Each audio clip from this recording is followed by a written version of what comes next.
जो अंगद शब्द है उसको दो में डिवाइड कर दें, अ को अलग कर लें और गद को अलग कर लें।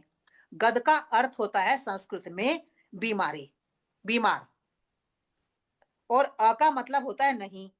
तो अगद जब इन दोनों को मिला देंगे तो वो क्या बन जाएगा? बीमारी से रहित। मतलब अगद है बीमारी से रहित मन।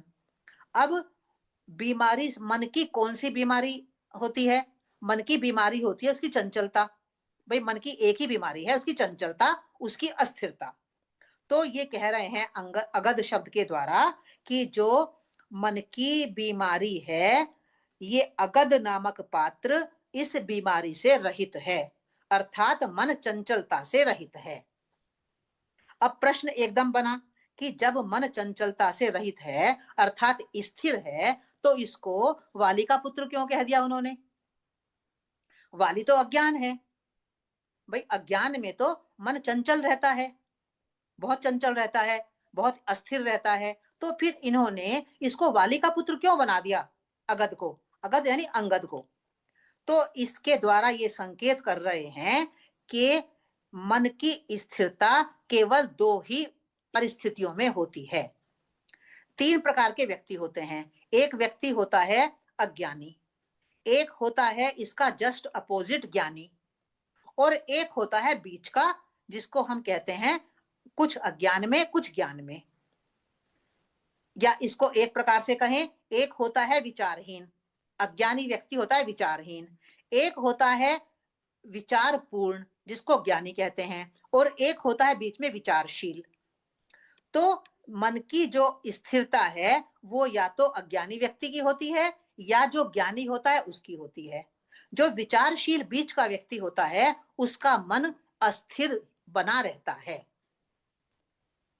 जैसे भगवत गीता हमने पढ़ी, अर्जुन विचारशील है, तो अर्जुन का मन अस्थिर है, बहुत चंचल बना हुआ है। या तो ज्ञानी व्यक्ति स्थिर मन वाला होता है या अज्ञानी व्यक्ति स्थिर मन वाला होता है। अज्ञानी व्यक्ति क्यों स्थिर मन वाला होता है? क्योंकि उसके भीतर कोई प्रश्न ही नहीं होता, वो कुछ जानना ही नहीं चाहता। जब कोई प्रश्न ही मन में नहीं होगा, जब कुछ जानना ही नहीं चाहेगा, जब वो आगे बढ़ना ही नहीं चाहेगा, वो अपनी स्थिति से उठना ही नहीं चाहेगा, तो उसका मन अस्थिर क्यों होगा? स्थिर बना रहेगा उसका मन। और ज्ञानी तो होता ही है स्थिर, वो तो हमें सबको मालूम है। पर जो बीच का व्यक्ति होता है वो क्या करता है? वो अज्ञान से बाहर निकलना चाहता है, वो अपने मैं कौन हूं जानना चाहता है, ये दुनिया क्या है इसको जानना चाहता है, कहां मुझे पहुंचना है वो जानना चाहता है। तो जो बीच का व्यक्ति होता है, विचारशील व्यक्ति होता है, तो उसका मन ही अस्थिर होता है, उसका मन ही चंचल होता है। तो यहाँ पर वाली का पुत्र अंगद है, ये इसलिए कहा गया है कि वाली अज्ञान है और अज्ञानी मन अस्थिर होता ही नहीं है, वो तो स्थिर ही होता है। ये इतना बड़ा संकेत उन्होंने किया है। ये कह रहे हैं कि अंगद अर्थात स्थिर मन या तो अज्ञानी व्यक्ति का होता है या फिर ज्ञानी व्यक्ति का होता है। चंचलता रूपी जो बीमारी है वह विचारशील व्यक्ति की ही होती है।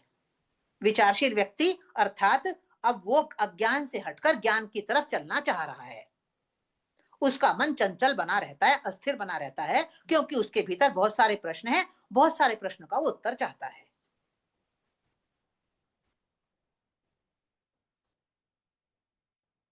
देखिए कोई सोच नहीं पाएगा कि अंगद का अर्थ है स्थिर मन और वो गुण है अज्ञान का। हमने जी इतनी बातें पढ़ी हैं, भगवत गीता पढ़ी है और अन्य शास्त्र भी जब पढ़े हैं तो उसमें दो बातें आती हैं कि अज्ञानी व्यक्ति भी मजे में रहता है, ज्ञानी व्यक्ति भी मजे में रहता है। अज्ञानी व्यक्ति मजे में क्यों रहता है? कि उसको तो कुछ करना ही नहीं है, जहां है मौज में है, वो पूरी तरह मौज में है। और जो ज्ञानी है वो तो भाई ज्ञान में रहने के कारण वो बिल्कुल मौज में रहता ही है। परेशानी सारी बीच के व्यक्ति की है। तो चूंकि वाली को अज्ञान कहा है, इसलिए कोई गलत ना समझ ले कि वाली का मतलब अज्ञान है या नहीं है। तो इन्होंने इसमें एक फैक्टर और जोड़ दिया है कि वाली का पुत्र है अंगद, अर्थात अज्ञान की एक विशेषता है उसके मन की स्थिरता।